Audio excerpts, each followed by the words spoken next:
Hello everybody, Luke Schulte, Field of Grounds for Beck's Hybrids. Planters are about to start rolling and I know oftentimes that first day can be rather hectic. What are the steps that we can take while the planter's still in the shop to ensure that first day planting isn't quite as chaotic as sometimes we often find it to be?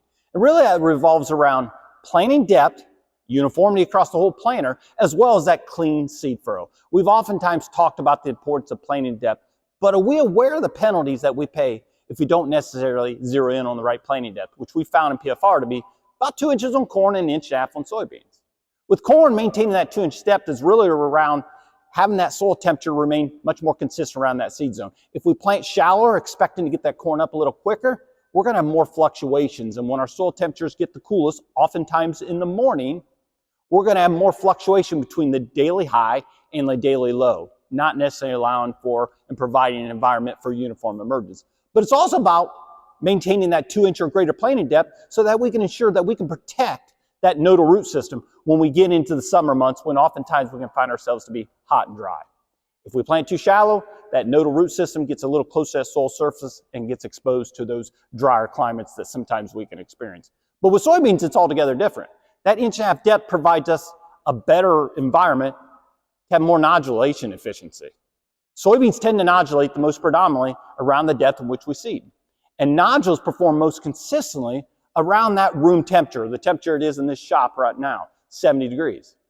When we maintain that planting depth of 1.25 inches or even better, 1.5 inches, we can assure when we get hot and dry in the summer that those nodules are at least in as cool environment as possible so that way they can fixate as much N as possible or as efficiently as possible. Jared Chester, part of our PFR team, he'll now zero in on what are some of the setup tendencies or what are some of those things they've learned along the way to ensure that we get off to the right start as the planters hit the field here in a few weeks. Okay, 3 tips we want to share with you around planter settings and checking that depth. First one is indexing the planter. The goal with this is to get all of our row units at the consistent depth before we actually leave the shop and go to the field. This is beneficial so that when we're out there checking depth, we don't have to worry about variation row to row. How do we do this? Well, you need something to represent that 2-inch planting depth for our corn planter. So you can use a 2x4 and a piece of 1/2 inch plywood. On this planter, we've got conceal system on it, so we actually can't slide that normal piece of plywood and 2x6 underneath it. So we're using 1x2 inch, some scrap metal we have. And how you do it is you take your depth handle, set it as deep as your planter will go, take your depth gauge representation, in this case it's these pieces of metal, slide them under your gauge wheels to represent that 2-inch planter, and then simply set your depth handle back up tight.